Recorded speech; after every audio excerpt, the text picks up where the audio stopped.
I Just Work Here is an entertainment-based podcast. Please note that this show is for entertainment purposes only and should not be sourced as fact. The views and opinions expressed in this episode are our own and may not reflect reality or accurate information. We encourage listeners to seek verified sources for reliable information.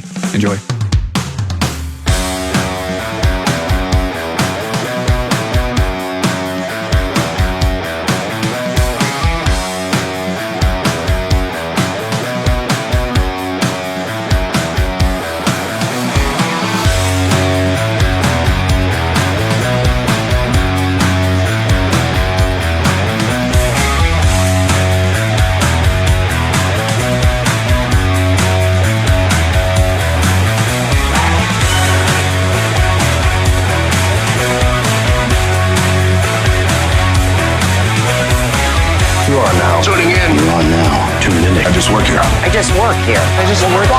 Hey, I just work here.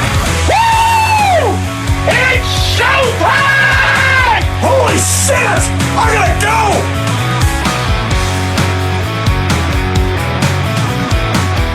With Tobey Maguire and Leonardo DiCaprio. Tobey Maguire. Great Gatsby. Yeah. I was thinking like it was giving me vibes of like the Great Gatsby party, but a mass murder like the movie Ghost Ship. Yeah. Oh, dude, Ghost Ship. I love the intro with Not with all Falling the by kids. Mudvayne playing and the guys headbanging in the deck. Yeah, I was thinking more like when they all got killed. Oh, with the wire. With the Garrett wire. Yeah. Everyone got cut in half except for the one little girl. Yeah, that shit was fucking Drama. wild. Or the Yeah. one that's like, follow me. And it was that hot ass chick. She was naked. And that black guy was like, oh, Oh, hell yeah. And then right at the end, she was like dead. And he goes, oh, what the fuck?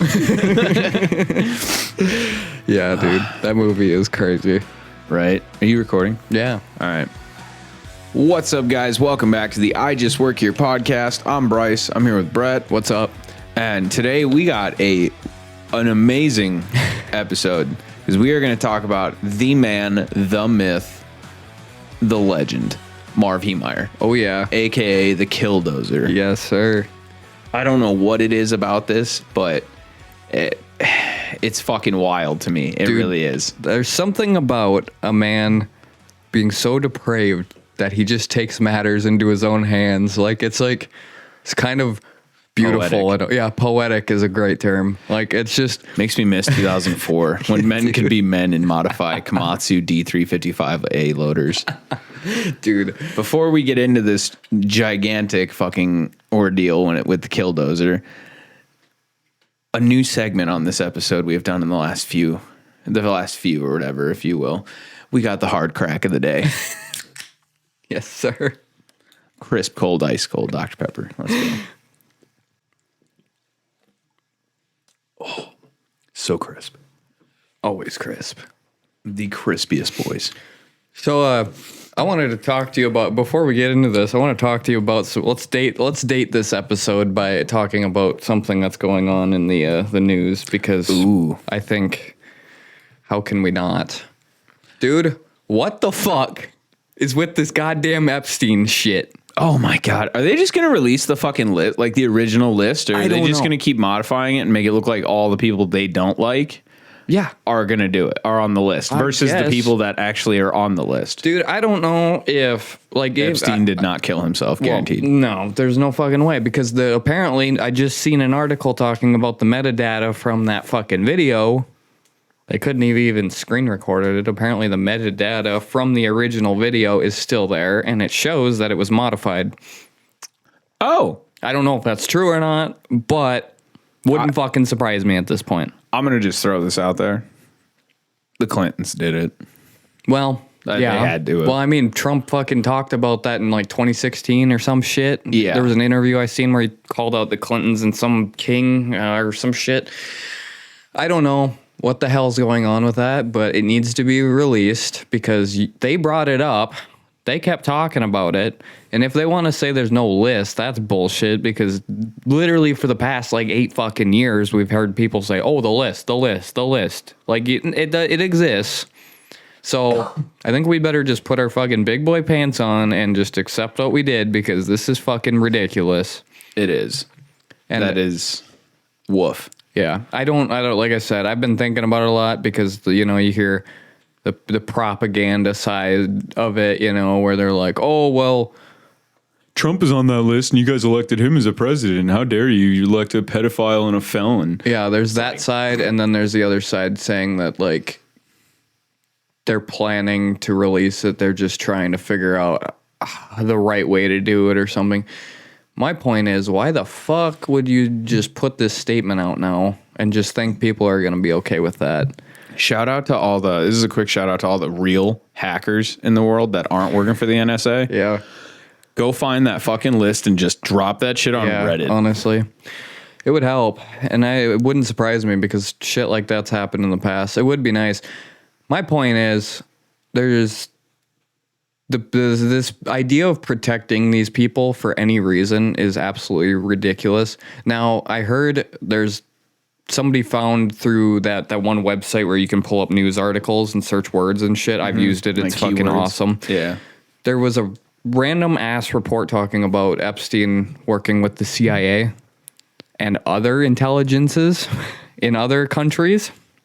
Wouldn't surprise me, man. Had a serious amount of power. I am worried that this is something so fucking big that they're hiding. It's not even about the list. It's bigger. You know what I mean? Like something that would fucking just devastate a lot of fucking people. Not the victims, not the people that were involved, but like the masses. You know what I mean? I don't know. Yeah. Yeah, it's gonna be it's probably gonna be the biggest thing. I'm just gonna say this. I'm predicting this for sure happening.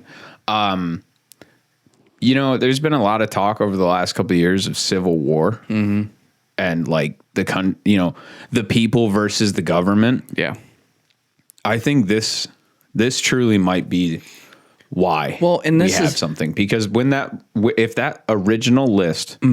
Not the little black book, because that was just names and numbers, but like the actual guest list of consistent guests. Yeah. If that list gets released, I believe wholeheartedly that it will just destroy most of, like, I'm just going to throw it out there, Big Pharma, the EPA, FDA, almost every government agency available. But you know what? The people that voted for Trump, this is what they wanted. They wanted Trump to go in there and just fucking annihilate, just dump everything on the table and go, yep, they were lying about this. Like, everybody wanted Trump to be on their side, like a citizen going in and becoming president, getting in there and just like revealing just a normal guy. Because this is what we signed up for. So now we're playing this fucking game of Kash Patel and shit was sitting there on interviews going, we need to fucking get that Epstein list out. They're protecting pedophiles, all this stuff. And then all of a sudden he's sitting there going, oh, well, Epstein killed himself and there's no list. It's because he got removed from the director of FBI. He did. Yeah. He was the director of the FBI and the ATF. And I think he got removed at him, and I can't think of the other guy's name. They're talking about resigning if Pam Bondi isn't fired. Isn't that the blonde chick? Yeah, the Secretary of Defense, or not Secretary, Attorney General. Is she like dumb? Like, is there a reason why? Or is she just like racist as shit? I don't know why she's... No, they want her fired because this is her fucking deal to release it as no list and Epstein killed himself. And they're pissed. They just can't say anything. So that's their way of saying something, is saying we're fucking resigning if she isn't fired or deranked, I guess. Demoted. Yeah. Because those two we need to just were restructure so fucking vocal about this Epstein thing in the past before the new Trump administration came in and they were part of it. And now that they're part of it, they're just quiet. And I've never seen like the most blatantly obvious lying. Like, kids lie better than them fucking guys. Oh yeah, my 8-year-old lies to me. Like, I'll ask him something and he knows he's not supposed to do it. And I'll ask me, hey, did you do this? And he'll be like, no. And I'm like, sure about that? And he goes, no. And I'm like, so did you do it? And he goes, yeah. And I'm just like, dude, like, just tell me the first time. I'm going to find out. Because there's two examples that the other guy I can't think of. He's like, I've seen the list. Or no, he said, I've seen the video, all right? He killed himself. I don't know what more you want. Like, he was just really defensive about it. I'm like, okay, shit, calm down. And then there was that recent one where they asked, and Trump's like, are you guys still talking about Jeffrey Epstein? What do you guys want to know about that creep? Like, the way he, like, dude, they're terrible. Like, what are you doing? Yeah, they're trying to keep it in the mainstream media so then people are still in uproar about it, so then it can distract them from what the government's doing behind their back. Wouldn't fucking surprise me, but you know what? I think that's what the Maui fires and the California fires and the National Guard going to Texas. Here's my deal. I could see all of that. I can't see Trump being a bad thing on that list, though, because think about it. I mean, I hope. If he was, the Biden administration would have totally added that to the other felonies they got him on. Mm-hmm. But they only indicted him. They never fucking charged him. It didn't, yeah. Yeah, and the dude, and daddy got custody of us for another 4 years, so we're good. So that's why I'm not worried about. That's why I think it's something a lot bigger than just Trump being on the list. Because if he was, I swear to God, I think the fucking. I genuinely think that if they released the original list, we would have to have a complete reconstruction of our government. I have a feeling like everyone would be gone. I bet we would lose the House of Representatives, the Senate, Congress. Oh my God, dude. Supreme Court. Oof. Who knows how much our government. Why don't we fucking ask the Island Boys? How has nobody ever asked who's on that list? Fucking retarded. I mean, that may be true, but like they do look like him though. And they're definitely Epstein's you guys haven't kids. Heard, yeah, I was gonna say if you guys haven't heard the conspiracy, they are like shockingly like they're facial Epstein's twins, structure. dude. Yeah, like he fucking. Well, that dude was having kids with so many people too. Like he was trying to like fucking procreate himself or some fucked up weird thing like that. I can't remember exactly what dude it was. Was literally just trying to get his own clan. Yeah. The way I see it though, I'm gonna tell you right now. It is what it is because it doesn't exactly affect me with the whole ordeal. No. But the thing that does piss me off is I like to consider myself a man of action. So if I want something done, I'm going to do it. Especially if somebody says they're going to do it. I don't care if we had to wait another 2 years for this list to come out, but for it to what come the out, fuck is this? It's not. If it could just come out, that'd be great. Yeah. Like, because like the JFK documents and shit came out, and those were fucking bland as fuck. No, I will say though, the government is definitely behind something, and it's going to cause a rip in the U.S. I think it's going to be so bad that I don't think people are actually. I think we would be able to handle aliens before the horrors of what people have fucking done. And I think Epstein is just the fucking peak of that fucking iceberg. I think he's the tip of one of the summits, but there's bigger ones out there. I think he's the easiest to see. I think is what I'm going for there. Yeah, I'd say he's the closest. To where we could find real information. Because, yeah, dude, I think the people that are claiming that Trump is some kind of sexual deviant, I don't think it has basis just because if you look at the facts of the Biden administration not using that legally against him when they were trying to prosecute him before the election, which you can't deny that actually happened. Why else does he have 34 felonies that you guys like that they try to claim constantly, you know, like... I think, like I said, I think it's something so big that it's fucking bad. But it literally, that doesn't. It literally Epstein's just give Islands, us the fucking list. Epstein's list and Epstein, like the whole Epstein thing is literally just the politician version of what's going on with Diddy right now. Yeah, because not even half the list for Diddy's freak off parties was released. Only half. Yeah, which means somebody paid. Or a lot of people paid to get their names removed. Mm-hmm. Imagine what politicians are trying to do right now, scrambling. Oh my God. And they have infinite money glitches. Yeah, because they're fucking taking U.S. taxpayer money. Because they're fucking worthless sacks of shit. Mm-hmm. I think we need to restructure the entire government and eliminate every single person of power. Oh, I know. I've said it too. It's and like re-elect. It needs a fucking wipe and it needs good people in there again because we need fucking Travis Pastrana in the fucking House of Representatives or Congress, because that man would bring America back to normal. Yeah, dude, it is. You're right about like war just reset everything, and it let all these people come in and just Stay. play whatever fucking game they wanted to with everything. Honestly, I think the government is literally like you heard that the U.S. government has now classified cartels as terrorists. Yeah. Which means now Donald Trump has full executive power to send the top 1% of the U.S. military, which is literally like most of the most badass motherfuckers in the entire world, like SEAL Team 6 and motherfuckers like that. And I'm like, whoa, we're going to get a war with Mexico. And guess what? I got a feeling it's either going to end really bad for us or it's going to be real fucking quick. Oh, I mean really bad for us, like press wise. Oh. Because we're going to fucking slaughter them. Yeah. But I'm afraid someone's going to pull out a big bomb. Yeah.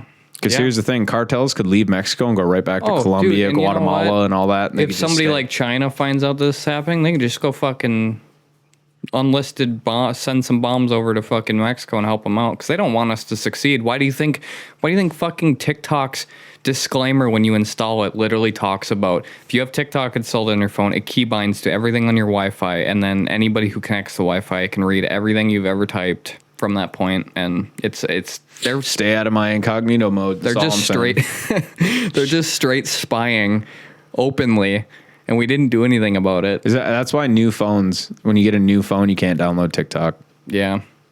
Well, fuck, dude, even if you connect to a Wi-Fi where somebody was on TikTok, you're fucked. Oh well.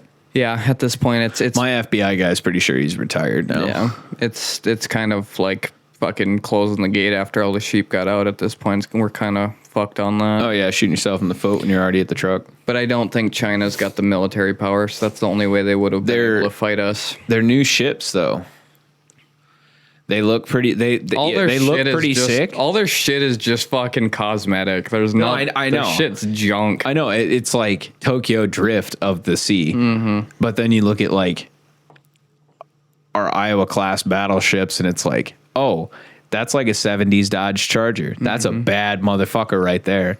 Yeah. And then the USS Texas did the gangster lean on Normandy, where they flooded half their blister tanks, tilted the fucking ship, added more trajectory to their guns, and then launched a fucking dealership worth of fucking bombs in 34 minutes to where they had to go sail across and they ran out of ammo, so they had to go all the way back to somewhere like France or something, get refitted with more ammo, go back. And at that point, Allied forces were so far in, guns weren't working. So they went from 12,000 feet to 3,000 feet off the shore. Yep. Flooded the blister tanks. Started launching spicy Volvos because they're fucking 16-inch guns, I think, were shooting like 3,500 pound fucking rounds or some shit. Yeah, they're fucking huge. Massive. So it's just launching a fucking dealership for 34 minutes, and then they wore out the barrels of their guns. Yeah. So they had to go back to New York and get new barrels off of a fucking another boat that was sunk or some shit. Mm-hmm. But now I think it's wild, dude. I really do. Like I genuinely, I know for a fact the next World War is going to be recorded. It's going to be live streamed. Oh, yeah. It already is right now in Ukraine. Yeah. But I'm going to tell you right now, I really, really, really hope someone gets really good footage of battleship fights, because that shit is awesome. It's so violent and it's so wild. Dude, if this war breaks out, dude, I'm filing for citizenship in Poland. Fuck this. I'm out. I'm going to go live somewhere where it's fine and just nice. Their crime I'm probably going to build a fucking like zero. Dude, I watched an interview. The goddamn president of Poland was walking through the streets doing an interview with like one security guard. Was that the one with the guy who has his dog? I can't remember. But that shows, you know what I mean? Oh yeah, it's technically the safest place on the planet. There's women walking around at night in fucking Warsaw, like chilling. You could not do that in a major city. Well, yeah. See, honestly, if war breaks out with the U.S. or something happens, I'm just gonna end up modifying. I just think, dude, the Epstein list is so bad that it's gonna spark a whole fucking war. Like, I guarantee it. Oh, dude, I'm gonna just tell you, if war breaks out, I'm probably gonna either modify a Komatsu dozer or I'm gonna modify a fucking Peterbilt. Who are you fighting off? The people trying to recruit you or what? Yeah. Anyone who comes near me is getting fucking shot. All right. And then I'm just gonna go steal all the cattle that I can find. Allegedly. In theory, hypothetically, hypothetical here. I'll just go get a bunch of cattle and go hide in the middle of the fucking country somewhere. Anywhere dude. where it's flat for miles, so I can just shoot anyone that comes near me. We're so fucked. I know, dude. Oh my god. I just thought about it. Oh god. Speaking of out in the country, how you feel about all this fucking smoke from Canada? Oh, it's back again. Welcome home. It's like the fucking Backstreet Boys, dude. I literally got in the pickup yesterday. I was headed out to the farm, and Everybody by Backstreet Boys started playing, and all I could think of was Backstreet's back, all right. As soon as I saw the smoke in the distance, I'm like, I hope that's fog, and then I could smell it, and I was like, motherfucker. Yep, it's knew back. it. You know, Welcome to hell again. Yeah, dude, it's hard to have a fucking cigarette outside. It's like fucking Christ, I got no oxygen. It's like smoking two. Yeah, it's like smoking a pack. Every time you have one, you're like, Jesus, fuck. Yeah, dude, I fucking hate it. I've had a dry cough since it came back. I've phlegm in my throat. I hate it. Dude, last time I was here, I was coughing nasty shit out of my lungs for like 3 weeks. Yep. Not fucking stoked about that. I wish Canada would figure it out. If they would have just accepted the offer to become the 51st to like 57th state, we'd have just, it would have been done. It would have been done like the day after it started. I hope so. Fuck them, whatever. Yeah, honestly. Anyway, that's been long enough. Let's go back on to today's story, which takes us to Granby, Colorado. As of a 2020 census, the town of Granby had a population of 2,079 residents. It's situated right along U.S. Highway 40 in the middle of Park Basin and is 85 miles west of Denver. The town was founded in 1904 along with the route of Denver Northwestern and Pacific Railway. Many Granby residents are descended from pioneer settlers who arrived before the country was fully surveyed. Basically, it was like your normal old farm town. Nothing too fancy, but like definitely a remarkable area because the story we have today is a really wild one. So starting this story off right, Marvin John Heemeyer. He was born on October 28th, 1951, which is actually a day before my birthday. Yo. So what's up, Scorpio gang? He was born in October 28th, 1951 to parents John and Augusta Heemeyer. Marv grew up in a small town with his 3 siblings in Castlewood, South Dakota. Represent. Yeah, I know where that's at. Same here. Been there a couple times. Picked up a fucking trailer from there once. Yeah. Yeah. Damn. We sold it 2 weeks later. I'm missing it now. His father was 27 and his mother was 30. Marvin attended school in Castlewood, and in 1971 he registered for military service, serving in the Air Force. He was relocated to Grand Lake, Colorado in 91. Marv noticed he had an act for welding and repairing things after leaving the Air Force, so he stays in Colorado. Yeah, so Marvin worked for a muffler repair shop for a while and quickly moved up the chain. He was incredible with his craft, and after some time, Marvin decided to open up his own shop. So while Marvin was in the area, he decided to buy some property, and that way he could have something to do to occupy his time. And Marvin found a spot with 3 lots with 2 cabins with an incredible view. He said in his tapes that the price was cheap, so he bought them. Marvin really took pride in his craft. He was skilled at what he did and was very tight about his money just because he wanted his business to be successful when he opened it. He even had a reputation as the best welder around. Not only that, but no one in town had a bad word to say about him. A lot of people talk about the fact that Marvin was really into snowmobiling. Years later, Marvin met Trisha McDonald at the Lariat Saloon in Grand Lake. The two dated for several years. Trisha even said that he was wonderful to her. Marvin didn't have any children, but accepted hers. Back to the snowmobiling. It didn't matter how many people were involved in the group. They called the Thursday Crew. They went out and snowmobiled and had a blast. Marvin didn't leave his creativity and welding skills behind, though. Marvin took his skills and made a homemade glove dryer, a grill, but the real cool thing he made was he made something for the crew called the Marv Bumper. It didn't matter what snowmobile model you had. Marv went out of his way to build all of them, all of his friends' custom bumpers for their snowmobiles. So you could tell Marvin just seemed to be an all-around incredible guy. He's that older guy in your town that you could pretty much ask anything of, and there's a pretty damn good chance he's going to be there for you. Yeah, exactly. Because him and that crew would get together and they'd go out snowmobiling and just have like a great time. But yeah, they were like the bumpers and shit. They'd be like knocking over trees and shit on their routes and stuff with them, and they'd hold up. Like Marv was a fucking 10 out of 10 welder for sure. Bobcat should have hired him. Yeah, honestly. Probably would have been a lot happier. Marvin, stop. No, we don't need shells on the outside of the Bobcat. Stop. You don't need steel plates, brother. Quit. He goes, to kill cat. But we're putting cement in them. We're making them fast. Honestly, I want to meet the guy who designed a skid steer, like the original skid steer. Mm-hmm. I want to beat his fucking ass. Yeah. Like, you could have done it so much better. Yeah, they're kind of ripping up grass and shit. Yeah, yeah. Like, how fucking hard is it to put a pivot point with a kingpin in to a hydraulic ram? You already got hydraulics everywhere else. Yeah, I know. Turn the fucking wheels. Yeah, they suck for that. Oh my God.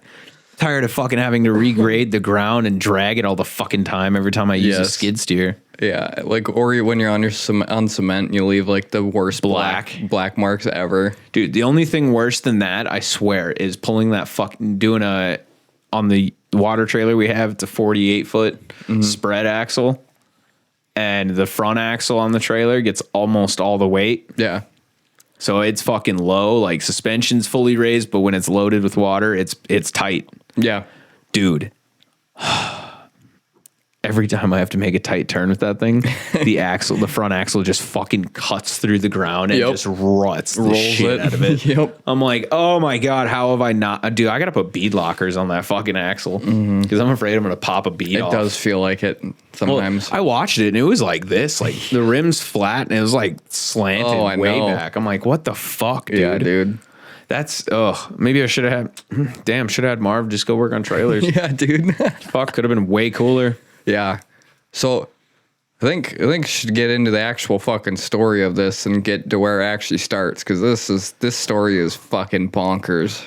Basically, what started this whole thing was Marv went to an FDIC foreclosure auction on various properties, and while at the auction, Marvin found a property of 2 acres with a 3,000 square foot building with a bid starting at $35,000. Marvin raised the bid to $40,000. While at the auction, a man named Cody Docheff, who was also interested in the property, confronted Marvin and yelled at him about buying the property. And in Marvin's tapes, he claims that Cody Docheff was, quote, about the rudest, most arrogant person. I mean, this guy was just a fucking asshole. So apparently Cody Docheff, who owned Mountain Park Concrete, who was there with a man financing the plans to buy the property named Gus Harris, wanted this property for a planned concrete operation with an indoor batch plant, and Gus didn't want to bid over the price that Marvin had set. That is absolutely wild. So now we're going to get into some of the problems Marvin faced with this property. When he bought it, he had a concrete mixer tank located in the building that was holding the building's sewage. Holy shit. The city board wanted Marvin's building to be annexed into the water and sanitation district. Mm-hmm. But what Marvin didn't know is that meant the main sewer line that was several hundred feet away from his property. For Marvin to gain access to that sewer line, they would have to build a long service line to the main line. Sounds fine, right? Except for the fact that Marvin would find out that he was the one that was supposed to pay for all the construction. Oh God! Marvin found out that it would cost anywhere from $60,000 to $80,000 to build this. And I gotta say, that's a massive investment for anyone. Marvin deep down thought this was the council's way of tearing him down. Oh shit. Well, yeah, dude. Think about it. That's absolutely fucking bonkers. Because the last guy that lived there or owned that property was using that mixer for a fucking sewer tank.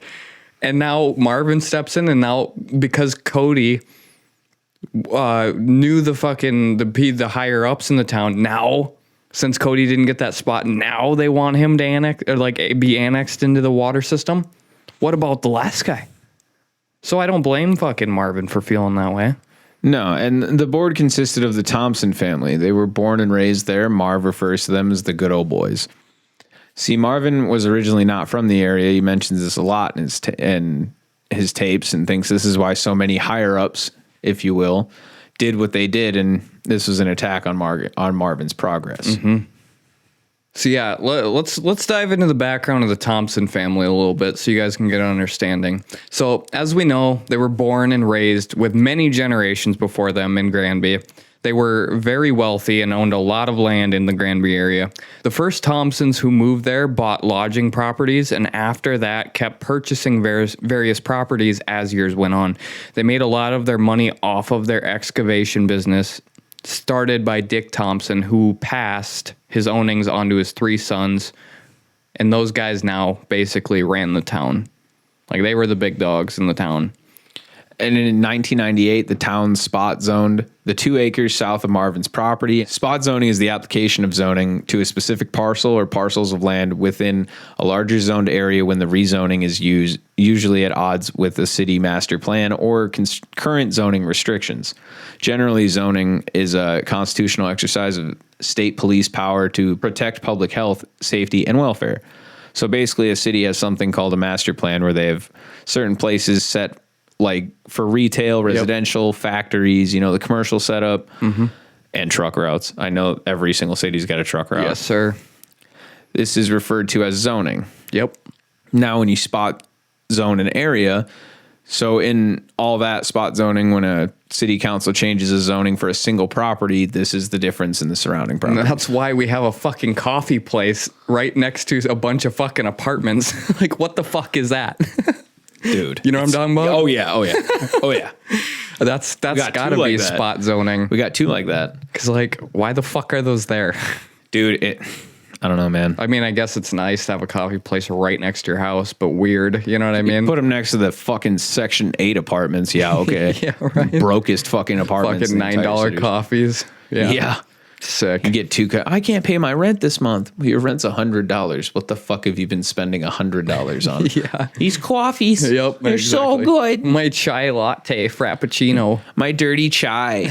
Yeah. So good. Fuck that, dude. Just give me some Folgers black. I'll call it a day. It's good enough. It'll work.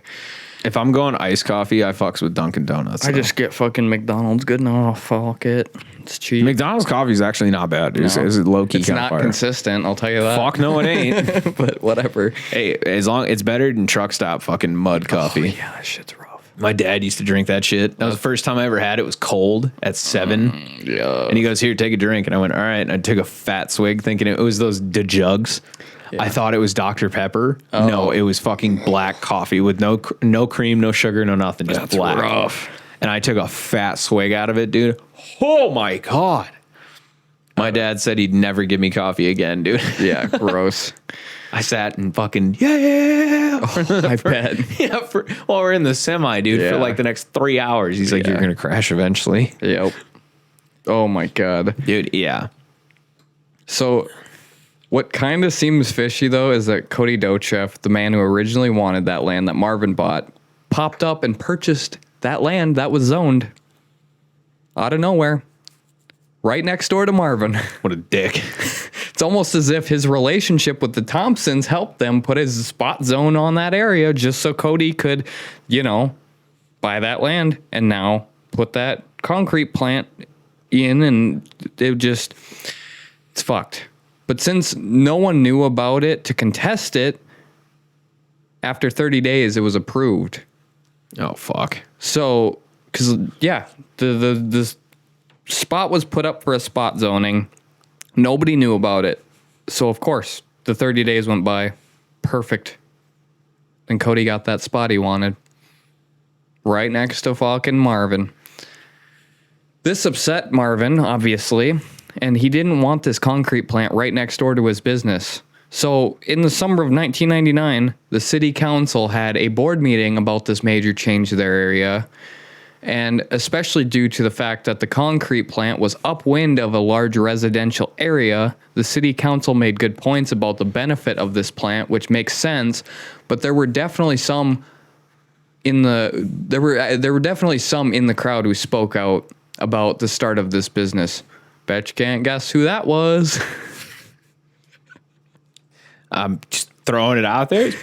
Probably Marv. Yeah. So Marvin made extremely good points in this meeting, actually gaining much of the public on his side, and why this cement plant was probably not a good idea. Deep down, he knew that the batch plant would hurt his business.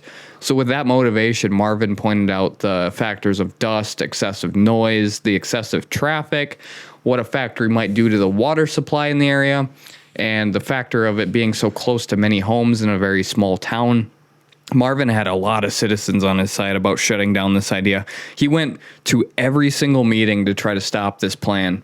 Obviously, though, Cody Dochef was angry as hell about the uproar Marvin was causing, with people on his side and shit, Like, it's just Marvin has put such a fucking wrench in Cody's plan. So, I mean, that's why this story goes the way it goes. But believe it or not, the council gave the green light to Cody about starting up the cement batch plant. And they claimed they gave him a large list of strict regulations, and I'm assuming to make all of the negative citizens feel better about it. But Marvin wasn't going to quit and told the council that he was going to fight this the whole way. And boy, was he not kidding. So here's the thing. Remember the whole sewage issue Yes. Marvin dealt with when he bought the property? Well, a small investigation was taken on Marvin's property. And can we call speculation to that the Thompsons and Cody Dochek may have allegedly put this into motion after the uproar Marv caused? I would probably fucking think so. That's not really far-fetched. I mean, I could see it. Yeah, because now Marvin's getting... What was Marvin doing wrong besides the mixer? You know what I mean? So, of course... Yeah, it's like, woof. Who else would it have been, Especially after all the bullshit Marvin put him through. Oh, my God. And he's not trying to. He's just trying to run his fucking business. But these guys are... Well, like... If it's true what Marvin said at that fucking auction for that property, the dudes just came up to him and started just fucking grilling him for buying it. I agree. I mean, honestly, it seems like everyone was on their way to just fucking stop Marv. Yeah. It went from like everyone supporting him to get fucked. Yeah. Or, oh, that's Marv. Everybody better go on this side of the street. Yeah. Dude, it's small town fucking... It is. It's just basically like high school. Everybody was clicked up. Well, that's just how small towns are. They never grow out of it. As our senior correspondent in small towns, Yeah. please tell me how that is. So I fucking hate that place. Why do you think I stay to myself? Everybody thinks I'm an asshole, and then there's others who think I respect the fuck out of me. That's the way I keep it, because that's the only way you're gonna survive in a small town. Because if you get intertwined into the drama and the bullshit, it ain't good. And yet you will never move back to my town. No. Okay, got it. I love it there. Come move into come on, fuck it, dude. Let's just go buy a chunk of property and let's build a community. We'll be That'd fine. be fun. As long as there's a gas station. Oh, we could put one in.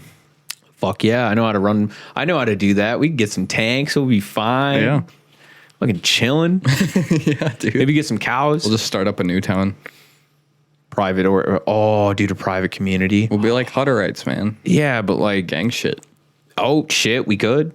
Yeah. Then, and if we put the land in a trust, we don't have to pay taxes on it. And we don't have to pay taxes on any of the buildings either. Dude, I'll do a fake religious ceremony every week so we can really double down on this tax exemption. And every animal we lose or person we lose, we're just going to bury them on the property so it becomes a cemetery. Even better. So then they can never, ever build, like even if they somehow seize it from us, they can't build Because on it. our religion puts animals at the same height as humans, but with different laws when it comes to how they're used like for don't food. fuck a cow. No. Except for that guy, that one guy. That one guy was I know fucking exactly a cow. what you're talking about. Yeah, don't be going out and fucking cows now, but like... That's why they need to Beef is build a holy. bridge between me and Bryce's location so we can just go over top of that area, because that place is strange.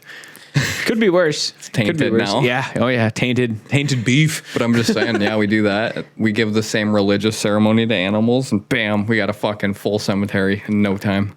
Facts. Anyway, so That'd be fucked. you were saying about the the sewage system. So Marvin got Cody and the Thompsons were on his ass. Yeah, and they discovered issues with his water and sewer system. Right. Marvin went to court at the Granby Municipal Court, and they found Marvin in violation of illegally disposing of his sewage. Here's the transcript from the court documents. As a result of discussions between the town of Granby and Marvin J. Heemeyer, and for good and valuable consideration, Heemeyer hereby encumbers the property and agrees that the property shall not be used for human occupancy or habitation, nor shall the property be open for business unless and until the property has been connected to the town of Granby water system and sanitation system. My God. No problem, right? Yeah. Plot twist. That's a fuckload of money that they're asking for, too. Because not only that, they're stopping Marvin's business until he gets connected to the water line. Okay, so you can fuck with a guy in a lot of ways, right? You can fuck with him emotionally like most women do. You can fuck with him mentally like the government does. Mm-hmm. And you can fuck with him physically like homies do when they're drunk. Yeah. I mean, fighting. Yes. You know? But you get in between a man and his money, there is nothing that man will not do. Oh, my God. Oh, duh. Case in point, Marvin fucking Heemeyer. How much worse can it get? A lot worse, I would say. So now he needs to hook up his sewer line for sure if he wants to keep his business going. One problem is that the sewer line needs to run directly under the property that Cody Dochev owned. Oh, fuck. And he needed he needed that easement or the right to cross, otherwise use someone else's land for a specific person. So then he's got to go even further and cost more money. Yep. Oh, no. But after the things Marvin pulled trying to stop the concrete, do you really think Cody was going to let Marv at the city tear up his yard to put a sewer line in? No. My God. Marv kept his business running, and the council started to fine him $100 a day due to the fact that he was running a business without the sewer line connected. Marvin wrote him a check for $3,351 to the city of Granby, Colorado, and on the memo line he wrote "Cowards and Liar Department." To what seems like piss him off more, they sent the check back saying the amount was incorrect. Oh, no. I'm starting to understand why he was, why he felt like he was being attacked. Yeah. And this is what happens when you drastically push a man from South Dakota to his fucking limit. We have nothing up here to do other than to get creative. Oh, no. Dude, it's so bad. Sodak will fuck up everything if we had to. Yeah. Oh, God, it'd be so much fun. Yeah. It could be worse, though. That's the worst part about fucking with some South Dakota boys is we don't have anything to do. So if you mess with us, we're just going to sit and contemplate. We'll figure out a way to find you and your family. Yeah, it's bad. So, wow. Yeah, so Cody Dochev was starting his proposal to get his business up and running at this point. And while at the city council, Marvin shows up with an attorney and attempts to put another wrench in his operation, claiming that the council made mistakes in their decision. So during this meeting, an executive session was called. So the city put the movement of Cody's operation on hold once again. And the city came to an agreement to restart every plan they made towards his business. So they were going to, dot their I's, cross their T's, make sure everything was in place for Cody to actually open correctly without any more of this back and forth between these two. So obviously that attempt by Marvin didn't work. So as a quick last resort, Marvin filed a lawsuit in district court. This did not deter the Dochev business. They continued moving all the equipment they had in while the only thing Marvin could do is sit and watch them, just hoping his final act would stop them. So basically, a full 9 months later, the court made its ruling towards the lawsuit that Marvin sent them, and as we can already probably fucking realize, the judge dismissed the lawsuit that Marvin had placed. Marvin even believed that the city paid off his own attorney to not be 100% on his side. So what they're doing right now is just isolating Marvin into a box. You push a guy into a corner, dude. He has nothing to do but fight back. Yeah, because Marvin even wanted to send this lawsuit to a higher court, and his attorney wouldn't appeal the damn thing at all. Marvin was losing over and over and over. You know what that does to people? I think they start fighting back at least. I mean, I would assume so. I mean, I'd be throwing fucking hands. If anyone comes between my family and me or my money, oh my God. Yeah. There's nothing I won't do to stop you. Yeah. Yeah, dude, this is a bad case of like everybody against one person. You know what I mean? Yeah. This guy has built relationships with people that now don't want to side with him. And the life that he had built, you know what I mean? Yeah. Like he had a girlfriend, he had all these friends. He was building this muffler shop to do what he loved and was good at.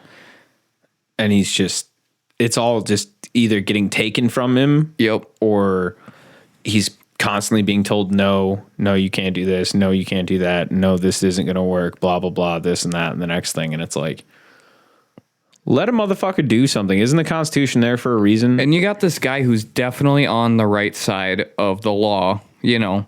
Like look at this though. Like Cody Dochef, that plot of land got rezoned because Cody couldn't buy the initial spot that he wanted. Because he couldn't afford it. Yeah. As an idiot. That's fucked up. Well, just the way I see it, it's like this. It's like, why couldn't you just stay the fuck out of certain people's business, honestly? Yeah. Like, it's not that big of a deal. Well, it's because it was all part of their big plan. Cody Dochef was going to have this concrete business. It was going to supply a lot of area and the town, and you get that nice free taxpayer money that is infinite. So plus you just tax keep write-offs. Well, I mean, I'm not going to say any specific details of this, but there's a specific group that gets paid from the taxpayer's dollar to fix roads, and they are usually doing way more than they need to. You know what I mean? They almost always are. You know what I mean? Exactly. It's like, how can you do that? Right. You know? Because nobody checks up on them. Well, that plus not one fucking person in this world that has a position of power has any fucking morals. No. It's all money. Yeah, dude. It's so fucking annoying. So yeah, Marvin was just trying to live his fucking life, and now he's got to deal with these fucking assholes. And it's like, and he's just losing over and over and over. Oh my gosh. Could you imagine? Yeah, no, I could not. Life's kicking my fucking ass, dude. Yeah. It is beating my ass, dude. This is the hardest year I've gone through yet. Yeah. But no, think about it, dude. Think about putting all of your time, like right now, right? You have this plan in the future. You want to do this thing, right? Yeah. You're working for that for years, saving money up. And then you're finally getting to it. And then all of a sudden, some fucking guy just comes in with his chest puffed out and just fucks it all up for you. Exactly. And it just really, wow. like, oh, Like Marvin, what'd you say? Marvin was 53, was it? Something like that. 52. Yeah, he's 52. okay. So yeah, he's spent his entire life doing this. The dude served the fucking country. You know what I mean? Like he's done it all to get to this point, and here we are. This just proves that if you fuck with veterans, they will fuck with you back. I guess. Don't fuck with them. Can we really believe Marvin's side of the story, or was he way too deep into his own head? The city even called him and told him he could connect to Cody Dochef's line if he dropped the lawsuit, which would have been way cheaper, but Marvin hung up the phone. Oh, it's 2004. I like to think he had a fucking Motorola Razor. Yeah, So he could just slap that bitch shut. And getting in here, and then he slips it in the breast pocket. Just Yes, fuckers. Was the town really against him, or was this some kind of scenario he built up in his own head? That's the real question here. yeah. More points I want to make. When Marvin confronted the town clerk about his check, Yes. it wasn't about being the wrong amount. It was because he had written the signature amount out incorrectly, and when he fixed it, his the fines he owed were resolved. Okay. Cody and Gus claimed they never spoke to Marvin at that auction. And back to Marvin's attorney, the reason he didn't go for the higher appeal was because he knew it wouldn't work, and it would be more money Marvin would be wasting on attorney costs. And lastly, Ever since Marvin bought the property, Cody offered various times to buy him out, which didn't seem bad to Marvin. Marvin offered his property to Cody for $250,000. Shit. He remembered he only spent about 40. If you remember, he only spent about 40 G's on the land. Right. So that's what, 500% increase, something like that? Holy fuck. Yeah. Right after Cody agreed to that price, Marvin cranked it up to 375. Oh. So basically Marvin really didn't want to sell it to him. Yeah. And then I saw another one that said right after Cody finally said, fuck, okay, 375. He went up to 450. Yeah. And then He just kept jumping. I think it got up to $1 million at one it got point, close. if I remember. Yeah, because it was gonna. I would say if you pay, because he wanted 1,000% increase on his land, and I'm like, yo, if you want it, if someone wants it bad enough, they'll pay for it. Right. That's the issue. And Cody just wanted Marvin gone. Yeah. Honestly, which Well, I doesn't think- surprise me. Cody just wanted that fucking property. I don't think it was just Marvin putting fucking wrenches in his shit, because I don't think Cody would have made a deal with him to buy out his land, even though Cody already had this new property. Mm-hmm. I don't think. I bet if Marv would have just fucking sold his business, sold the shit, and fucking retired for $375,000 in 2004. Dude could have just reopened anywhere too. Literally could have just moved back to South Dakota, opened a muffler shop in Castlewood, which they do not have one. So I don't think he wanted to come back. I think he liked it in Granby, like all the friends and stuff he had there. And yeah, but at the end, how many fucking friends do you have? Yeah, you know, right. that's one of those moments where it's like, yeah, no, why stay where you're not wanted? You're right. You're right. You got a good point. Yeah, because nobody really fucking backed him when all this shit was going on. Like they did when he was making good points. Yeah, in the but beginning. Then, Then as soon as people figured out that Cody had the Thompsons, Yeah. it was like, ooh, yeah, there's not Shit. much. Well, not much you can do about it. just fucking move on, I guess. Right? It wasn't their problem at the end of the day. It was Marvin's. Exactly. And for the people at home, just so you know, no matter how much shit you get into, there's no place like home. Right. Except for maybe inside the cabin of a Komatsu D355A loader or bulldozer. Kind of tempting. Keep coming for my taxes. I'm and not see a what bad- fucking happens. I'm not too bad of a welder, Bryce. I'm pretty good. Hey yo, You give me like an hour and I'm locked in. The first welds are not great, but after an hour. just give me my Ritalin and tell me what to do, and I'm getting it done. Honestly. We could, dude. Yo, let's instead of a Killdozer, we could make a ramp truck. A ramp truck. That would be fun. You remember from fucking GTA 5? Yeah, You're we just could build one of launching those. cars. That'd be so hard to fucking stop, Yeah. especially if we ran cameras. Welcome to I Just Work Here. On this episode, we're going to be incriminating ourselves. What's up, guys? Welcome back to the I Just Work Here podcast. I've been indicted. I'm going to be taking some time off. Allegedly. Fuck, dude. Allegedly. Yeah, no, this is all just jokes. So in 2002, Marvin went to another auction, and this one was in California. While there, Marvin purchased a Komatsu D355A bulldozer. And after this, they loaded the bulldozer up on a flatbed trailer and hauled it all the way back to Granby, Colorado. In the middle of the night, they unloaded the dozer, and this raised a lot of eyebrows with the people of Granby.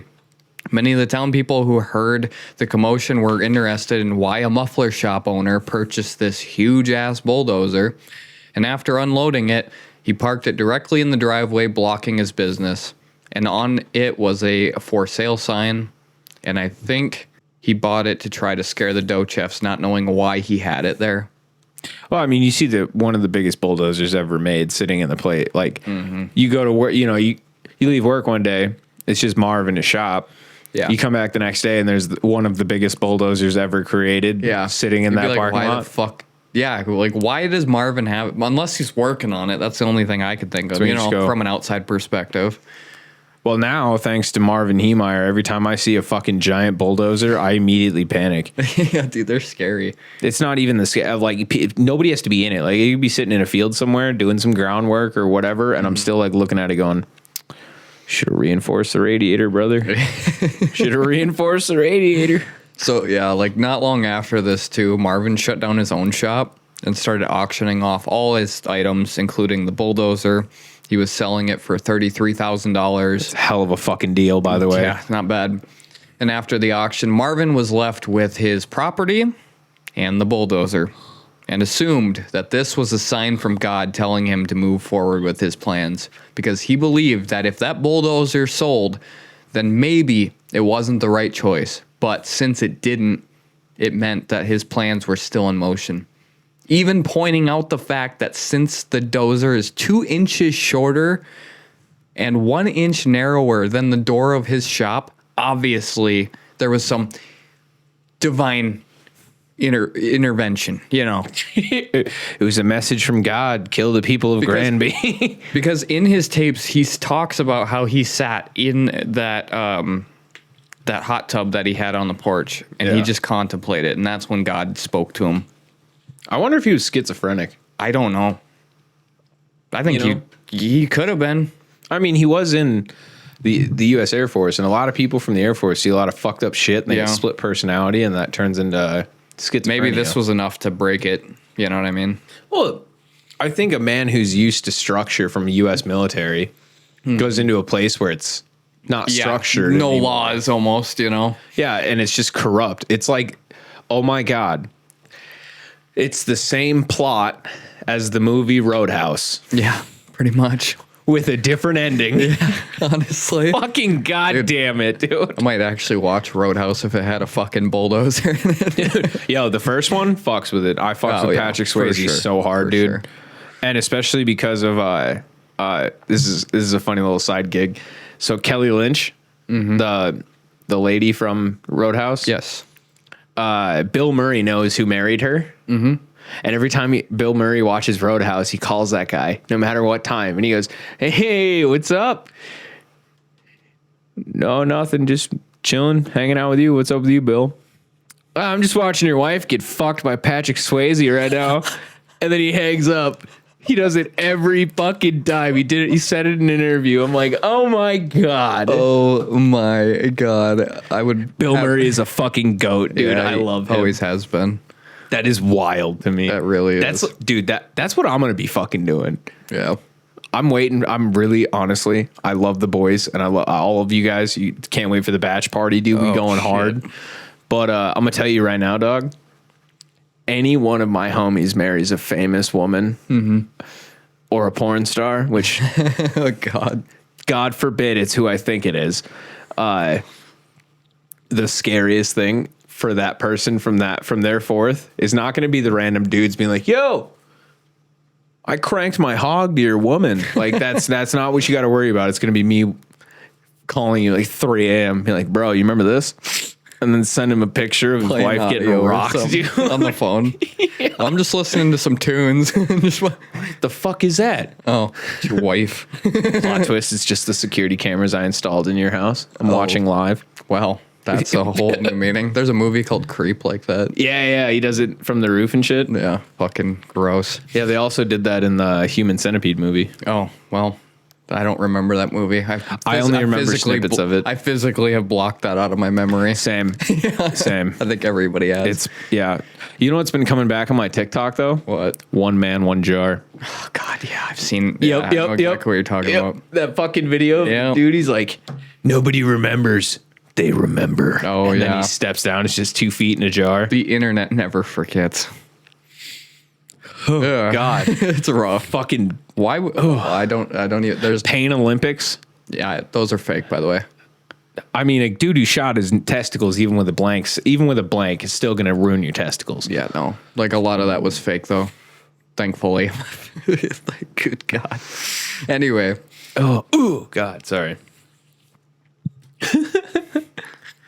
So the owner of Granby Trash Company named Travis, is that Bussy? Bussy? I think we'll just call him. Travis Bussy. Fuck.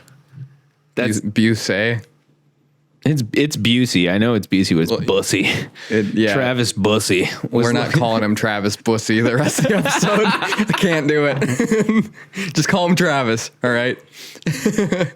T Bussy. T Bussy. Fucking Christ. His name Travis Busey was looking for somewhere to park his trucks during the winter and closer to town. Right. As a farmer / truck driver, that is a fucking big win for Travis Busey. Mm-hmm. Big win. claiming that it was the perfect building. Travis offered $400,000 for Holy the property. shit. And Marvin agreed to sell the land to him, and they allowed Marvin to rent the back part of the building from them. Yeah. So Marvin knew that selling this while still having access to the dozer means he could complete what he was doing and what he was meant to do. But he spent over a year and a half working on it, to the point where he built a small living area just to make sure he could work on the dozer anytime he was awake. He didn't really want to go back to his place in Grand Lake. He was like, that's a waste. Yeah. Which means, imagine all the fucking mail. Yeah. Like, dude, your neighbor's got to think you're dead. He doesn't care anymore. It's Marv Heemeyer. He's locked in now at this point. Dude, yeah, There's bro no- took a rip of the Benjamin, got the truth, realized it's a fucking DMT pen, and now he's locked the fuck in. Maybe that's what happened. Bro ripped a Benjamin. Yeah. A time traveler came out and goes, "Rip this, brother," and he goes, "Killdozer, The whole government's against me. I have to do this. brother." Right. And he did all of that while making sure the new owners of the building had no idea what the fuck was going on. Right. Marv fitted the building with a sleeping area that had a hot plate television, cot, water, along with whatever else he needed. Funny enough, he had a copy of a movie called A Man Apart. In the film, man loses his wife to a group of criminals and decides to take law into his own hands. Seems fitting. Yeah. A little bit. Seems fitting. Yeah. Damn, dude. So yeah, he's renting out this back property, or the back section of the building that he once owned, with nothing but some living space and the fucking bulldozer. Woof. Wow. God. And he even brought in large amounts of sheet metal, and had every tool he needed to start building. Even building a large crane-like machine to help lift the sheets of metal up onto the dozer to be welded in places. Jesus. Or in place. Marvin used half-inch metal plates with spacers in between another plate. So it was a plate, spacer, plate. Yep. Marv then poured concrete in between the sheets of metal to reinforce them. This is a common tactic in demolition derby cars, where they put concrete inside the doors to allow them to hold up to impacts. Right. Yep. And he was really considering every possible situation. I think so. Not only did he build this outrageously strong armor for the bulldozer, he fitted onto the exterior surveillance cameras hooked to 2 monitors inside the bulldozer, with a pressurized air system that had nozzles by each camera to blow off the polyurethane bulletproof glass Yep. panels if they got covered with dust or debris. Because he knew for a fact homie was going to fuck some shit up. Yeah. Marv almost got caught with the dozer when the owners of the property were getting insurance on the land. They had to do a walkthrough with the insurance company. Right. Marvin covered up the armored dozer with a tarp and asked what it was, and Marv came up with some story about how a professor was perfecting a cooling system and it would cool air and increase the performance of the engine. They believed it and walked away. Once again, this adds to the belief that what he was doing was God's plan and he wasn't supposed to get caught. Yeah, dude. I mean, that literally makes so much sense, because you're sitting there working on this thing. Dudes come in and you're just like, you pull some shit out of your ass and they go, oh, okay. And then they walk away. You're like, thank you, God. I'm not a religious man, but I'll high five you when I see you. That is actually insane. Dude, yeah. Along with everything built up in his head, his long relationship fell apart. This was a big loss for Marv, and I think deep down he truly did love her. Yeah. And in March of 2004, Marvin's father passed away. Oh, jeez. Marvin went back to Castlewood area to attend the funeral. Along with this, he sold his cabin, his snowmobiles, along with giving all the money his father gave him, passed on to the siblings. And this man basically went down to nothing, like broke, nothing left. And it's kind of sad seeing that, but at the same time, like, what he built is priceless. Yeah. To go from a successful business to getting fucked by a township in a city, Yeah. to building an absolute fucking monster of a bulldozer. I mean, I'm not going to say the guy lost. Like, he did. He lost a lot. But, bro. Let's jump ahead here. We're just in March. Let's go to June 4th, 2004. Marvin Heemeyer climbed into the fully modified bulldozer and sealed himself inside of it with no way of getting out. He turned on the cameras, booted up the monitors, and started the engine, and drove right through the door of his once owned muffler shop. The town of Granby had no idea what kind of wrath their community had waiting for them. People nearby the shop were terrified to see this huge tank-like machine roaring as it went on its path of destruction, with no one truly knowing where it was heading. So now we're on to the fucking real heat of the moment here. Marvin's got the fucking Killdozer completely equipped out, fucking solid, ready to roll. Just blew through the fucking door. Everybody in the town is watching this unfold right as it starts. I would just like to say right now that if anyone had gotten, no one died. Well, other than one. Yeah. But no innocent people were killed in this. And the way that people, like, with their eyewitness statements and testimonies, they were fearing for their lives and shit like that. Right. I just looked it up. Marvin Heemeyer's armored bulldozer had a top speed of 7.45 miles an hour. Yeah. Despite being based on a Komatsu dozer with 410 horse, the armor significantly reduced its speed. Yeah. So, bro, imagine like you can see this thing coming for fucking quite a while. Oh yeah, you and can I'm hear like, it. You know, yeah, and I'm just like, Jesus, engine's what the just fuck? maxed out the entire time. I'm sure. Oh yeah, I'm starting to realize that maybe if he'd have done it with a cat, he'd have probably gotten away with it. Maybe. I mean, cat's pretty fucking epic. Yeah. No, that's fair. And it's like, oh my God, some of the shit. Like, I'm looking at photos of it now. I think the biggest thing with the Killdozer itself, if it didn't have that blade, it would have nothing. He'd have never made it very far. Yeah.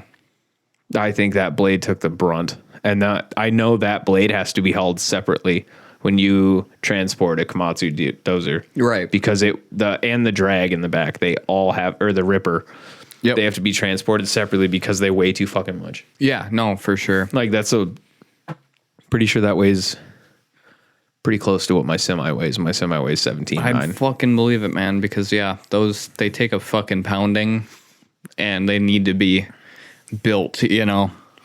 Yeah. Marvin's first destination with the dozer was directly towards Cody Docheff's neighboring concrete plant. Imagine that. Cody ran out and couldn't believe what he was seeing. He knew it was headed straight towards his business, and in this effort, one of Cody's employees had a handgun and handed it to Cody. Cody aimed it directly at the bulldozer and unloaded at the roaring machine. The bullets merely bounced off the metal walls of the dozer. It obviously didn't affect it, and in a matter of seconds, the bulldozer was blasting through walls of the concrete plant. And in an attempt to stop the dozer, Cody and his workers grabbed half-inch steel rod and attempted to wedge the bar into the tracks to stop it from moving. But Marv had thought of everything, including upgrading tracks to withstand any direct attack towards it. Wow. Cody then climbed up the back of the bulldozer in an attempt to stop the machine. As he climbed up, he slipped and noticed his hands were covered in some sort of grease. Another method to stop any plan to stop Marvin fucking Meyer, dude. It didn't take long for the police to show up. And once again, Cody Docheff comes in driving a front end loader, basically a big 4-wheel tractor with a bucket on the front. Yes, if you don't know what a front wheel loader is, you don't need to be listening to this podcast. All my dead homies, bro. That's fuck. Yes, sir. We're in the Midwest. That's a staple. Cody got distance between him and the dozer and used the bucket to plow the edge of to plow into the side of it. Yep. The dozer went up on one track with the bucket underneath one side. Once again, more problems. The dozer was so heavy because of the plates of metal that the front end loader was underneath the side of the dozer and its back wheels were off the ground. Marv backed the dozer off of the loader and Cody plowed into him even harder this time. Witnesses say that his loader came off the ground at least 4 feet. Holy shit. Cody slammed his head into the windshield. Yeah. Concussion. Yeah, because I think I remember seeing a deal they were talking about. He like backed way the fuck up and just rammed into the side. He was trying to like knock it over on its side. Good fucking luck. Yeah, right? You can, dude, that's not possible. No. No, that thing weighs this, that literally weighs the like amount as a small community. Yeah. Like buildings and all, bro. That thing is not only steel plates, but concrete And then you also have the machine itself. Like that thing weighs Exactly. so much. Yeah, they have to. The fact that they have to split it up without any modifications, like General Komatsu D355A has to be split up to carry. Yeah. because it's too fucking heavy. Mm-hmm. After this blow, something happened that no one was ready for. Now, what's a giant armored tank without a gun? After the second blow, Marvin mounted his 50 caliber rifle inside of the dozer with a small hole big enough for the barrel and started shooting at the bucket of the loader. Oh my God. This is when everyone there knew this was more than losing their building. They knew then and there that this is the possibility of somebody getting fucking killed.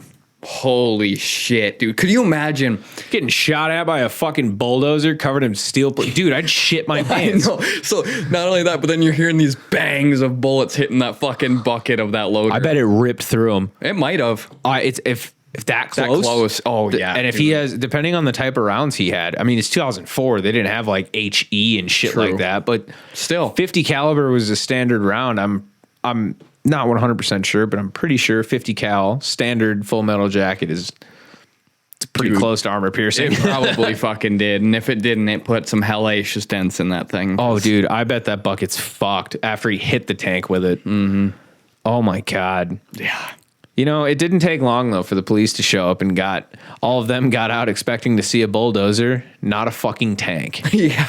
I believe it. Or a sheriff's deputy by the name of Rich Garner posted up behind a Jersey barrier, not knowing how they would stop this. He took his gun and tried to shoot any portholes that were in the walls of the tank. Mm-hmm. After the cops shot a few rounds of the dozer, not long after they heard the sound of Marv Heemeyer returning fire at him. Instead of moving on with where he was going, he turned the dozer towards them and sped up. Oh, no. To a whopping 7.45 miles an hour, brother. Just imagine, though. It's like pissing off a bear. The bear's like fucking like Bears go 30, dude. a bear. I know, but just imagine a bear is like attacking your dogs. You throw a rock at it or something like And that, it and it turns turns to at you. you. Oh no! And it's like, I'm going to get you, boy. Yeah. But it like starts walking towards you instead of running, you know? That's worse. That would be terrifying. Jeez. Yeah, I cannot imagine just seeing that thing rolling next to. I'm good. I am Gucci. That would scare the shit out of me. Luckily, the police ran out of the way before he could run him over. Imagine that. That would be fucking. That would be amazing. Yeah. Or not amazing. Fuck. No, I know what you're saying. Yeah, that'd be wild. That'd be Absolutely wild. Pretty fucking sad if you can't outrun the Killdozer. At that point, I think you kind of deserve it. You know what I mean? Like, not probably. entirely, but you probably do. A little bit. They thought this was his only target, but sadly they were mistaken when Marv's dozer headed towards the highway. Oh God. The police rushed their vehicles into town and started evacuating the citizens of Granby. Mm-hmm. While on the main road, Glenn Traynor Jr., a Grand County sheriff, climbed to the top of the dozer while it was still moving on the highway. While on top, he discovered a ventilation system and attempted to fire rounds into it. And of course, once again, it didn't do shit. Yeah. They threw flashbangs up to Glenn, and he threw them in the exhaust pipe and went off inside, but it didn't stop either. Oh my God.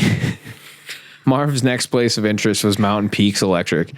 He spent several minutes ramming into it and backing out. He destroyed Maple Street builders, and he had headed directly for the Granby City Hall. Oh shit. Now, the part that makes this scary is there's a library on the main floor of this building, and in it were a bunch of kids. Oh geez. A lot of people decided to go into lockdown in the library, not knowing he was headed straight for it. Oh shit. Minutes before he got there, the whole building evacuated. Marvin pulled into the back lot of the city hall, destroying a playground in the process. What a dick. Yeah, right. And Glenn got off before Marvin rammed the dozer into the back of the building. I remember seeing this. The fucking Glenn is standing on top of this thing as it's just fucking driving down the road for like quite a distance. He's just surfing on top of it. It's the goofiest shit. It's like Subway Surfer, but real life. You can see the actual video of it too. It's fucking just goofier than fuck. This shit's wild, dude. It was because then Marv went around. He drove it into the back of the building, and then he went around the building, hitting all the walls, and then went into Liberty Savings Bank. Also, real shit. Probably a really good idea. Good way to get a safe out of a building. Yeah. Just saying. Yeah. After this, he headed down the main road. This is when they noticed the cameras were mounted. Yeah. There was 5 of them total located, and more police showed up and kept firing at the dozer, hoping to stop it. There's no way. I'm sorry, but small arms fire is not going to do shit. No. Marvin's next stop was the Sky High News to get back at the writer who apparently didn't do a story on his muffler shop years ago. Funny enough, he gave Marvin a free ad spot in the paper for free. So he's pissed that he didn't do an article about him, but then gave him a free ad spot. So Marvin's like, fuck you. I'm going to go attack. I don't need your charity. I think he was just after anybody he could at this point. Honestly, Anybody who wronged him. homie probably just needed to get laid. Probably. It could have helped. I don't know. I mean, this is like one of those situations where like you find like the slutty, like when you're in high school, you find the slutty popular chick that fucks anything, and then you tell him to start fucking the sketchy quiet kid, and you just boom, use some of that badussy to fucking The boosie. and the boosie, give him some of that. Shout out Travis. Yeah, give him some of that. So then guess what? Less school shoot. Like if more people started screwing the fucking quiet losers, there would be a lot less school shootings. Might be. I don't know if that's... Give him some fucking don't. He'll probably enjoy life. I'm not going to claim that, but maybe. Jesus Christ. Jesus fuck. Oh, Figure it out. yeah, honestly. Jesus, that's So yeah, after the Sky News thing, he headed back towards the road, pushing a bunch of parked cars in his way. And at this point, officers knew they had no real plan or way of stopping Marvin. And after a few more buildings, the Thompson brothers arrived and knew he was headed for their house and building. And as Marvin got closer, the chief of Kremling PD arrived, and in his back seat, he had a .50 caliber rifle. The sheriff deputy named Rich Garner opened the back door, grabbed the sniper, and took a shot right at the middle of the machine and kept firing over and over with no surprise, zero effect on it. The dozer just kept on its path and then reached the Thompsons' residence and flattened the whole house. And the problem was with this, the Thompsons' mother was asleep inside. Jesus Their Christ. elderly mother. uh-oh. Luckily, the sons woke her up and got her out right before Marvin got there. Oh, dude. Yeah. I got a soft spot for grandmas. Yeah, that would have been I don't bad. like old people, but I got a soft spot for grandmas. Yeah. And then he headed to the Thompsons' lot, knocked over semi-trailers, destroyed their buildings, and a crowd had formed watching Marvin's destruction at this point. Along with this was the media and the police helicopters, and now the scariest part was where Marvin was headed next. And Marvin's rampage continued on. He headed down the hill east towards Independent Gas. Now, what made everyone so nervous about this was Independent Gas were these huge propane tanks. Like, think about what you see on like a semi running a propane trailer. Now, just put that shit in the ground with its own stand. It's longer and wider than that. They're Yeah. just gigantic. They're huge. They're farm tanks. They're giant farming tanks or mother tanks. They're just huge. Yeah. And the police told public and other officers that everyone needed to be evacuated a minimum of 1,000 feet. Near these propane tanks were residential homes, even a nursing home. Oh, As fuck. soon as Marv got close, he started firing at the gas tanks with incendiary rounds. Jesus. These bullets are intended to penetrate armor and supposed to be on fire. In theory, if you get the right ones. Yes. Therefore, the plate of steel separating the highly flammable gas from the spark of the bullet going through it would cause it to explode. But on the back of the bulldozer, he had a ripper, which is basically the giant spike that hangs off the back so you can rip up concrete, asphalt, whatever you need to do. Right. He tried to aim, but the ripper towards the tanks, and it wouldn't lower. So he just kept shooting the fucking ripper. Right. All he did was just shoot the armor of his own bulldozer. Just kept fucking hitting it.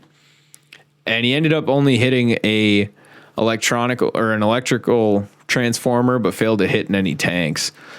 Thank God, honestly, because it fucking... Could you imagine that explosion of one of them? Yeah, I'm pretty sure that'd be very close to the fucking fireworks explosion that just happened in LA, but about five times worse. Yeah. Or that fucking bomb that went off in that port a couple of years ago and left a fucking crater. Yeah, dude. It'd be like that, but with a lot more fire and a lot more death. Yeah, because there's like actual video of this happening. You can see it because you can see the dust coming off of the actual Killdozer itself every time he shoots that 50 cal out that back port. Jesus. Well, yeah, think about the fucking blowback. Yeah.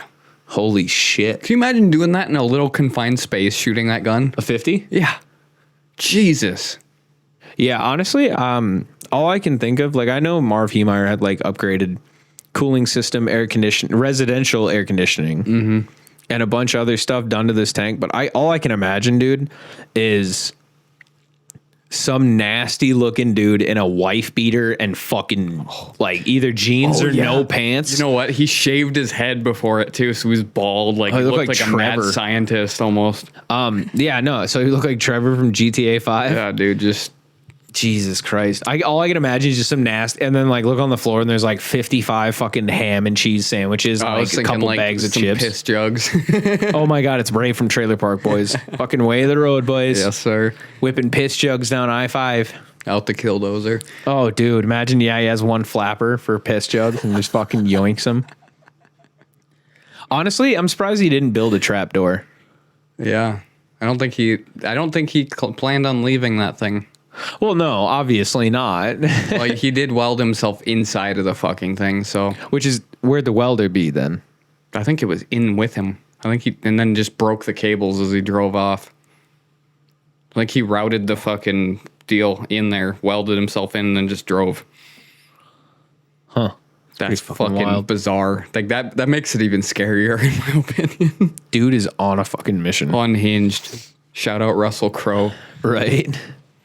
After this attempt, the big dogs came in. The SWAT team and federal agents brought something they called the Peacekeeper. Only problem was it would take about 2 hours for them to arrive. Of course. After this, they called the National Guard. Oh boy. The director of the Grand County Road and Bridge named Clark Banstetter came down the street with a scraper, otherwise known as a land mover or a grader. Yep. Fucking I hate driving down gravel roads and somebody's fucking grading them, Yeah, dude, it's the worst. Especially in a semi. Oh my God. I bet. Fucking hate it. It's a piece of equipment used to level grounds or gravel roads or whatever you need to do, basically. If you want to flatten something out and dig some shit up, you could do this. Use that machine. Yeah. You may have seen them when they got the like blade, the snowplow blade in the fucking middle of the machine. Yep. Yeah, it angles all weird. Normally it has 6 wheels. Yeah. Anyway, headed straight for the dozer and parked it by the road to block the dozer from the highway. It did absolutely fucking nothing because Marv's a pimp and he just pushed the land right over it, right out of the way, dude. Dude, and they have this on video too. They parked it sideways to stop him and he just pushes it and then just keeps going. Dude's a fucking pimp, bro. First off, you're not stop. Like they used a fucking cat dozer the size of a Komatsu D355 in the movie Tremors, bro. Oh yeah. In 1989 when they filmed it. That motherfucker dragged a semi trailer with like. Maybe that's where he got the idea. Wouldn't surprise me. Tremors is a fucking great movie, Yeah. dude. It's got Fred Ward, Michael Gross, Reba Yeah, I want to know what McEntire, fucking Kevin movies. Bacon. I want to know what every movie that fucking Marvin Heemeyer had in his little bunker. Yeah, that'd be kind of weird, wouldn't it? Find like Family Guy season 1 and 2 or something. Fuck. Robot Chicken. Yeah.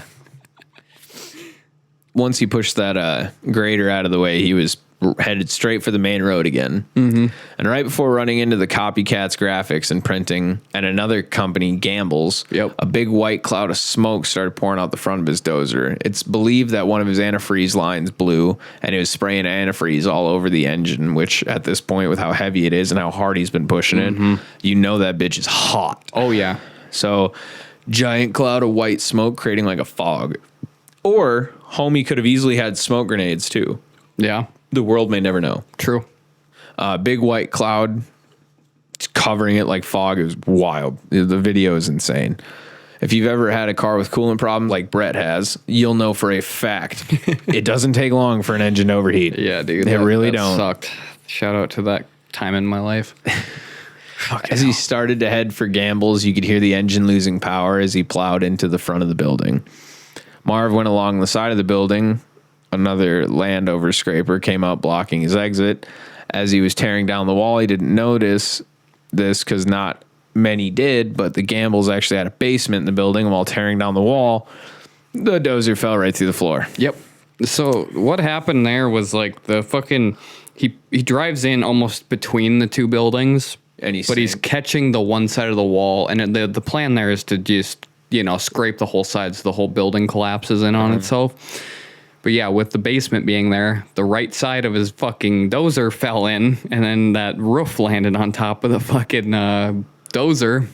So he was just kind of fucked. And then another land mover parked right behind him. Yeah, grader came up behind him. And what really sucks is if he blew a coolant line, that machine's got a lot of fucking engine coolant. But if he blew a line and it's pressurized, it's not going to take long. The clock's ticking at this point. You got less than 5 minutes.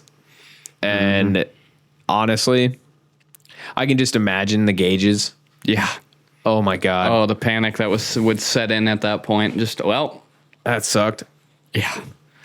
So it when he fell through the floor and it like pinned it, right? Yeah, Basically, like he tried to get out. The tracks weren't the right side. Were on basically nothing at this point. Yeah, so they were free spinning? It was sitting on the bottom of the dozer itself. Oh, the frame? Yeah. Gotcha. So after attempting for minutes to try and get it out, Marvin reached down and shut the engine off. Everyone was terrified, not knowing what was in store next. Now imagine homie just opened the door and he started blasting motherfuckers. Right. Dude. I figured that would have been the best way to do it. But no. The dozer sat there for minutes. Police kept an eye on the machine while waiting for anything, to happen. A muffled gunshot was heard by police. Okay. Well, we all know what the fuck that is. Yeah. More deputies climb onto the dozer looking for ways to open the machine. And then the SWAT team shows up with explosives. And they're trying to get it almost like thermite, if you will, to where it would burn a hole. Yeah. Or blow fucking one of the panels off. Right. And I know they tried it 3 times. And then after the 3rd time, they just said, fuck it. Yeah, because all it did was leave a fucking stain on the metal. Yep. It did nothing. Yeah, so they went and said, fuck it, and got an oxyacetylene torch and just had to start cutting it. And they started to cut open the armor through the ventilation port on top. Yep. After hours of cutting through this, on the morning of July 5th, 2004, or June 5th of 2004, Jesus, that would have been a month. June 5th, 2004, they discovered the body of Heemeyer sitting in the operation deck with a bullet wound to his head. Yeah. By the way, it doesn't say it in here, but he was shot. He shot himself in the head with a .357. He had a .50 caliber sniper rifle, a .308 semi-automatic rifle, Yep. and a .22 in there, as well as the handgun. Jesus. Weeks of water and food, or a week worth of water and food. Yeah. And what I want to know is, I know they got done at 2:30 a.m. All reports deemed to it, but it's why not just crush the dozer? Yeah. I guess they wanted to make sure he wasn't, if he was still alive, I guess. Imagine fucking doing all that work and then saying, all right, my time has come. Shoot yourself in the head and then fucking fail. And you're just retarded for the rest of your fucking life in prison getting butt fucked by black dudes named Jerry.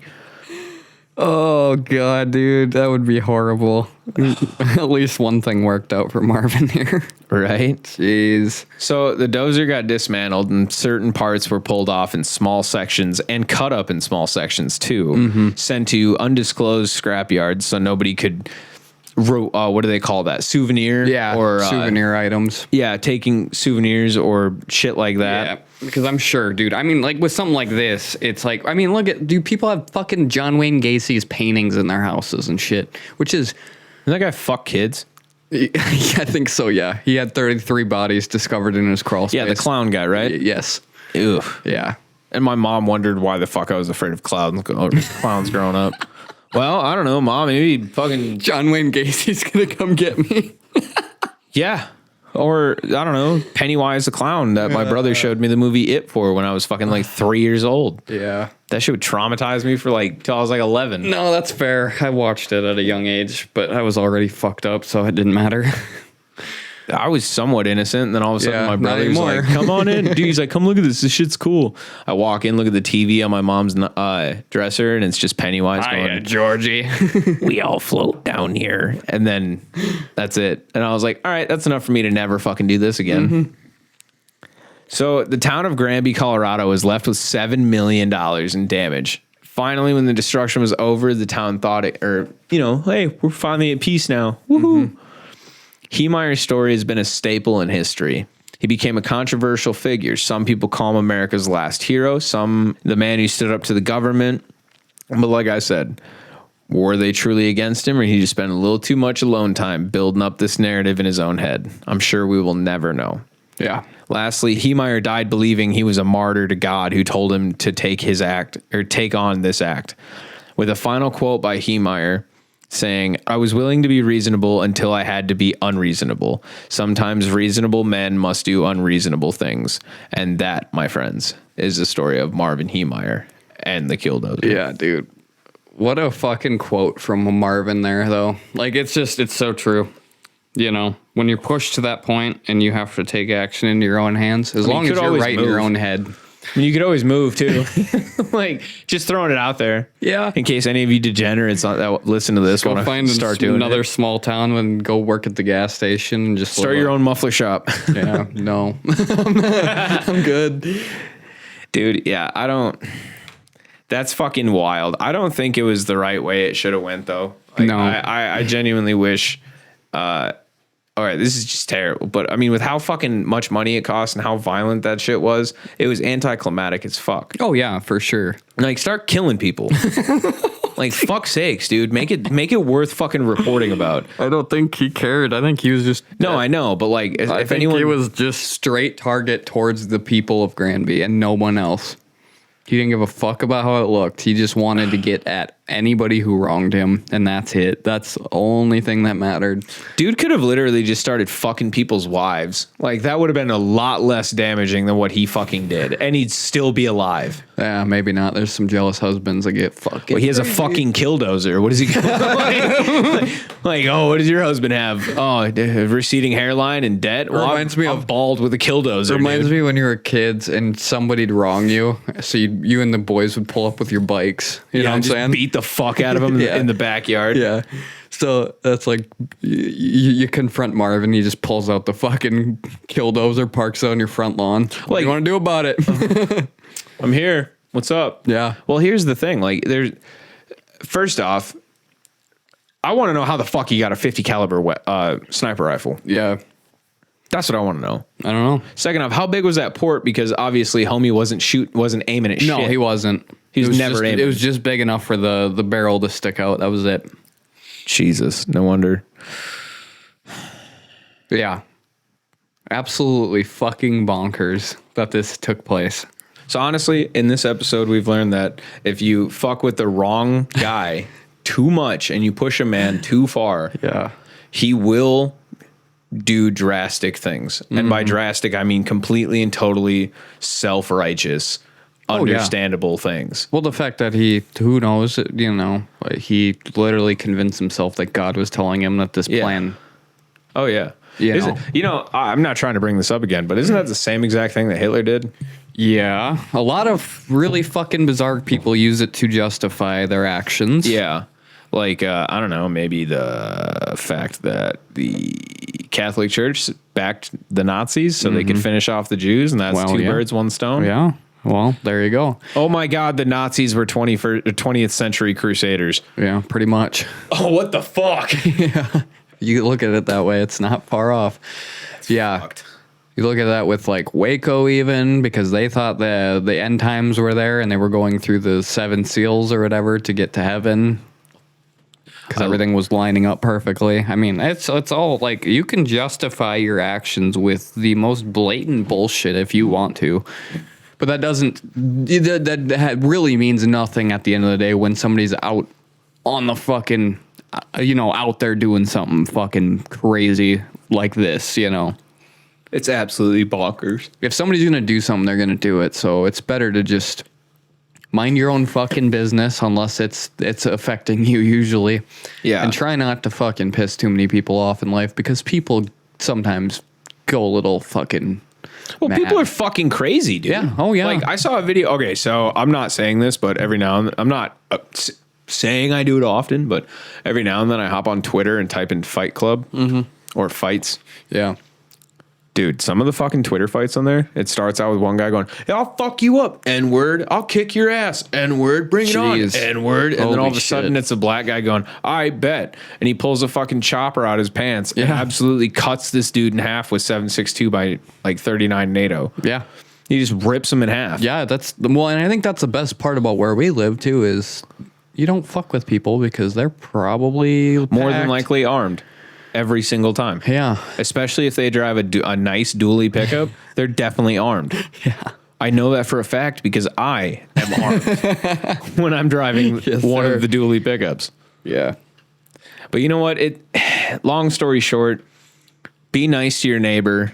Don't be a fucking dick. And if you have beef with someone, pay the fucking number that they are offering for you to buy their property. Pay the fucking price as quick as you can so you can get them out of there and then put a restraining order on the motherfucker. Honestly. Yeah. I think that's why I stay to myself with most things. Don't get involved with, like I was saying earlier, like drama and shit that goes on in the town because it goes deep, and it's not worth my time because it doesn't affect me, directly. So what's the point? Now, it's hard to say that though, because if I was in Marvin's shoes thinking about where I live and stuff, I'd have added rocket launchers dude, or I'm just saying, anti-tank man, missiles.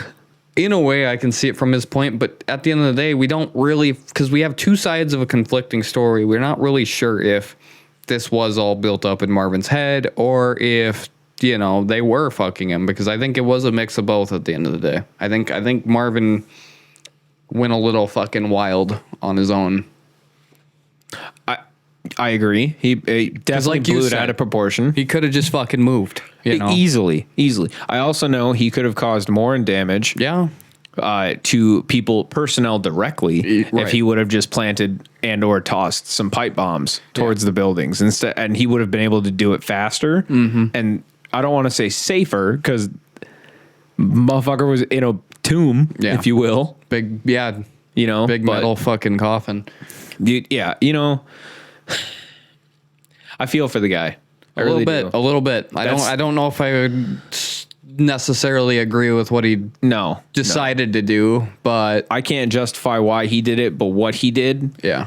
I can understand why he did it though. Like, I'm not going to justify it, but I can understand why. Like, you can only push a man so hard and so far and keep telling a guy who's trying to live his best life, who fought for your right to tell him whatever. 100%. And you tell him no, you're a fucking cunt, dude. Yeah. If you disrespect the art, unless that person is a veteran and they're a piece of shit, then fuck them. But if they're a good person trying to lead a good life, leave them the fuck alone. It seemed like he was, he had that group of friends that would do stuff, and he was in a relationship. He had a relationship. Like the dude was living the life, and then so it turns out once you lose everything, you buy a Komatsu D355A. Yeah. And a welder. Just a man with a Komatsu and a dream. At least we know that he did kill himself, Yeah. Unlike Epstein. So anyway, that has been episode 12. 11. Yes. 1-1. The big 1-1. Wow, we're double digits, fam. Yes, sir. If only we could get more than 20 likes. We'll see what time will tell. Time will give us what we deserve. Speaking of time, because if it doesn't, we started this podcast I'm buying 2.5 hours ago. the numbers don't get any better.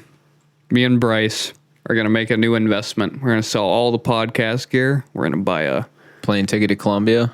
I was going to say a Plan B. Komatsu. Oh, Komatsu D355. No, I was thinking Plan B at this point. It's going down to Colombia. The fucking Cartel the boys. video with the running on the boats and shit. And Yep. I was thinking more of the Coke. yeah, that's what I'm talking about. Running it on boats. To get it mainland. Yeah, it'd be great. If I wasn't afraid of heights, I'd fly it, but I'm okay. Honestly, that's too much excitement for me. that's Plan B. If Plan A, That's like doesn't my work plan out. F. Honestly, Plan C's DOT officer. just fucking hate your life and ruin everybody else's day with it. Bro, the amount of fucking semis I drive by I know. that are just garbage. Like, dude, I I literally know, dude. They look like they should be nowhere near a road. or a populated place. Right. Like the amount of fucking. All right, so I Like passed Marv's Killdozer with a 50 cal is safer than those. way safer than most of the DOT sponsored trucks, dude. Good lord. They need to, dude. They honestly, I thought about it. If I don't work at the farm anymore, I thought about going and applying to be a DOT officer. Oh God. God, dude, that'd be. I don't think anyone would like me anymore. No, probably not. That's okay. I can't. My favorite moment would be the moment I pull over a tweaker truck driver. Oh, dude. Yes, sir. I'm about to make Rodney King look like a fucking child's massacre. It's gonna be wild. I'm gonna beat the fuck out of that guy. I got no respect for anyone who does drugs and drives. Yeah, I don't either, honestly. And quit drinking and driving. The shit's gonna get somebody killed, and then I gotta laugh at you for the rest of your life as you're getting boinked by Terry, the big black guy in prison. Yeah, don't be dumb. It's no reason to fuck up your life over one night of a mediocre fun that you've had for fucking 8 years of your life that's going nowhere. Do something fucking else. If you're gonna drink and drive, at least do it behind the wheel of a Komatsu D355A. It's the only way I could justify it. Yeah. Unless you're whistling diesel, good fucking luck. There's only 2 in the States. Yeah. Anyway, that has been episode 11 of the I Just Work Here podcast. I'm Bryce. I'm here with Brett. Yes. And we will see you lovely motherfuckers on the next one. Peace. Bye.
Yo, shout out to 2004 though. Mm-hmm.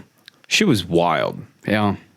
Also, if you or any of your loved ones have been diagnosed with mesothelioma, you too may be entitled to financial compensation. What the fuck?